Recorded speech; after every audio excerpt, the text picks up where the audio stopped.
Dalam masalah relationship, lo pernah nggak ngalamin PDKT sama seseorang? Apa coba yang lo rasakan waktu pertama kali PDKT? Gugup? Deg-degan? Santai? Atau gimana? Ngomongin soal PDKT, nggak semua orang punya nyali yang besar buat melakukan hal ini. Baik lo cewek maupun lo cowok. Lo boleh-boleh aja sih melakukan PDKT, tapi kebanyakan dari kita ya mungkin kurang ada keberanian aja gitu. Alias ya nggak pede, atau ngerasa belum siap buat ketemu atau ngomong sama orang baru. Atau ada juga nih, ada sih yang berani buat mulai, tapi bingung sendiri aja gitu pas lagi PDKT. Terus overthinking, terus suka kehabisan kata-kata pas lagi ngobrol. Kalau lo udah sering dengerin video-video 1% soal overthinking, lo tau lah ya, bahwa kunci dari mengatasi overthinking ya dengan cara menjadi mindful. Salah satunya ya dengan cara meditasi gitu. Nah, tapi nih, kalau konteksnya kencan, gimana dong? Masa pas lagi bingung di tengah kencan lo ke toilet gitu terus meditasi?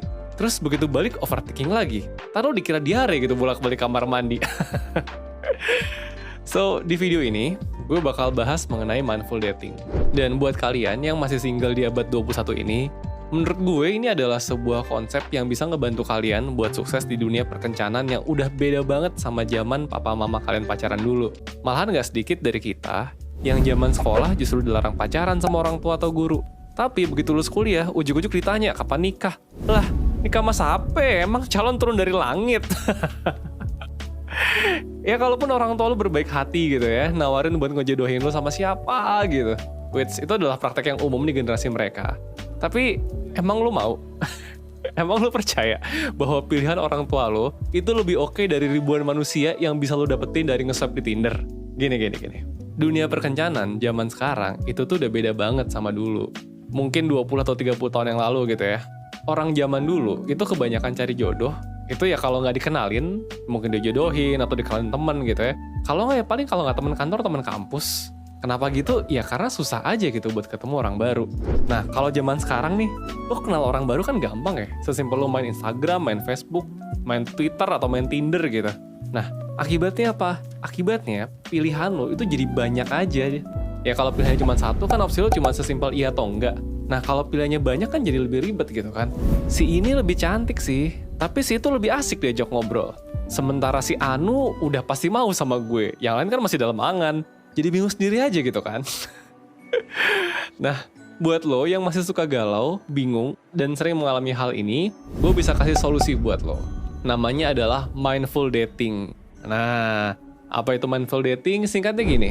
Mindful dating adalah perhatian seseorang itu mengacu pada kehidupan perkencanan yang sabar dan proaktif. Asik. Gini. Lu tau lah ya konsep dari menjadi mindful gitu kan. Dimana lu tuh menyadari sepenuhnya, lu tuh sekarang ada di mana, lagi ngapain, dan bukan fokus sama hal-hal yang mungkin terjadi di masa depan. Simpelnya, ketika lu lagi kencan gitu ya, pikiran lu tuh fokus sama kencan yang lagi lu jalanin. Bukan fokus ke hal-hal yang mungkin aja terjadi di masa depan. Kayak, kalau gue ditolak gimana ya? Kalau ternyata dia nggak bisa nerima kekurangan gue gimana ya? Kalau dia nganggap gue nggak asik ntar gimana ya? Aduh kalau gue jatuh cinta sama dia terus gue nggak bisa nikah gimana ya? Nah, nggak cuy. Lu tuh harusnya fokus ke kencan lo. That's it. Perkara sesimpel dia bakal mau kencan lagi atau nggak sama lo, itu bukan fokus lo harusnya. Loh, tapi kalau gue cuma fokus di kencannya, terus kedepannya gimana? Gue kan kencan karena gue mau macarin dia atau mau nikahin dia gitu. Nah, tenang dulu, gue jelasin. Jadi gini, ada beberapa prinsip yang perlu lo perhatiin buat menerapkan mindful dating. Yang pertama, tujuan lo dalam berkencan adalah menikmati kencannya. That's it, bukan yang lain. Coba deh gue tanya, ada nggak yang salah dengan kencan cuma buat kencan? Ada. Kalau lo nggak tahu caranya menghabiskan waktu dengan menyenangkan bersama orang lain. Nah, lo tahu nggak caranya menghabiskan waktu dengan menyenangkan sama orang lain? Gue sering banget nih denger orang bilang gini nih, lah, kalau kencan bukan buat PDKT, ya namanya buang-buang waktu dong. Ya buang-buang waktu kalau kencan lo nggak menyenangkan. Kencan itu bukanlah sebuah ajang lo menjual diri biar dianggap oke sama gebetan lo. Kencan adalah aktivitas menyenangkan yang dilakukan berdua. Sesimpel itu. Aktivitas apa aja yang bisa menyenangkan berdua, ya macam-macam gitu kan. Mulai dari ngobrol, makan enak, jalan-jalan. Nah, kalau kencan kalian menyenangkan, buat kedua belah pihak, bakal ada kencan berikutnya kok. Habis ada kencan kedua, kalau menyenangkan juga bakal ada kencan ketiga, dan terus menerus. At some point, kalian tuh bakal sadar bahwa berdua sama dia itu perasaan menyenangkannya itu nggak tergantikan gitu loh. Dan di situ baru kalian bisa ngomongin status, mau jadi pacar, atau nikah, atau bisnis partner. Ya terserah kalian gitu loh, tapi ini itu tuh belakangan. Fokus aja buat menikmati hubungan kalian satu kencan per satu kencan. Nah, kalau lo nggak tahu gimana cara melakukan sesuatu yang menyenangkan berdua, biasanya karena lo belum ngerti prinsip kedua nih. Kedua, lo harus kenal diri lo. Jadi gini, lo harus tahu dulu, lo tuh sukanya ngapain, maunya ngapain, apa yang bisa bikin lo seneng. Kalau lo nggak tahu apa yang bisa bikin lo senang, lo kencan mau ngapain coba? Ingat, kencan itu harus menyenangkan buat lo dan buat dia. Kalau lo nggak tahu apa yang bisa bikin lo seneng, ya kencan-kencan yang lo jalanin bakal random aja kan jadinya kan. Ingat ya, lo harus happy pas kencan. Kalau pas kencan aja lo udah nggak happy, gimana nanti pas udah jadi pasangan gitu kan? Tapi gue mah ngapain aja asal sama dia gue seneng kok. Nah, gini nih, percaya sama gue, itu tuh cuma karena lo lagi kasmaran aja. Dan masa kasmaran itu bakal selesai cepat atau lambat. Gini deh, coba lihat orang di sekitar lo yang udah lumayan lama pacaran atau nikah sama pasangannya, terus hubungannya toksik udah kayak limbah pabrik gitu. Gue berani taruhan deh, mereka tuh awal-awal deket juga kasmaran kok, sama aja kayak lo. Tapi sekarang jadinya begitu. Kenapa? Ya karena hal-hal kayak gini nih. Pas masih kasmaran, ngerasa cukup happy yang penting ada dia. Nah, terlanjur menjalin hubungan, kasmarannya abis, nggak taunya apa yang disukain nggak cocok gitu kan. Akhirnya nggak ada poinnya lagi hubungan itu, ya udah, begitu deh jadinya. Prinsip ketiga, pilih dengan bijak. Ingat ya, pilih. Biar bisa milih, lu harus punya apa coba?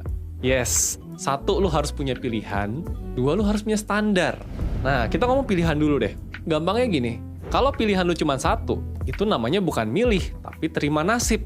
Jadi, kalau cari pasangan, itu kenalannya, ngobrolnya, jalannya, kencannya, jangan cuma sama 1 orang. Kalau cuma 1, ya jadinya lu bukan punya pilihan namanya, jadinya lu terima nasib. Terus, kalau lu udah punya beberapa pilihan gitu ya, lu juga harus punya standar.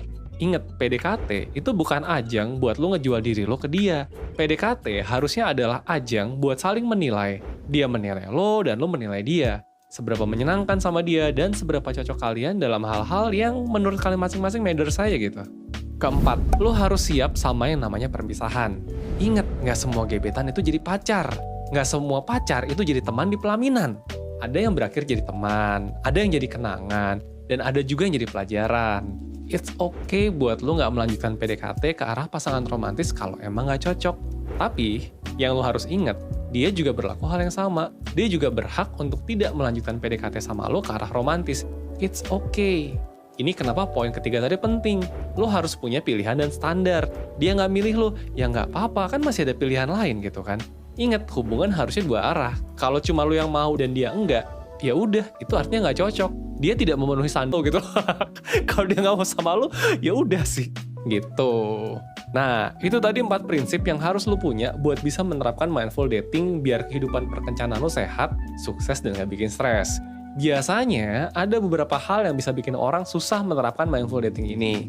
Antara lain, pertama, lu terbiasa overthinking dalam segala hal. Jadi ya kehidupan cintanya juga susah aja gitu buat mindful. Yang kedua, lu masih bingung sama diri sendiri. Sebetulnya lu tuh siapa, maunya apa yang bisa bikin lu bahagia, dan lain sebagainya. 3, nggak fasih dalam bergaul, baik soal mencari teman atau menjadi akrab sama teman. Jadi susah aja gitu kan buat punya pilihan. 4, takut banget sama yang namanya perpisahan. Bisa jadi ya mungkin karena lo pernah tersakiti karena ditinggal seseorang gitu.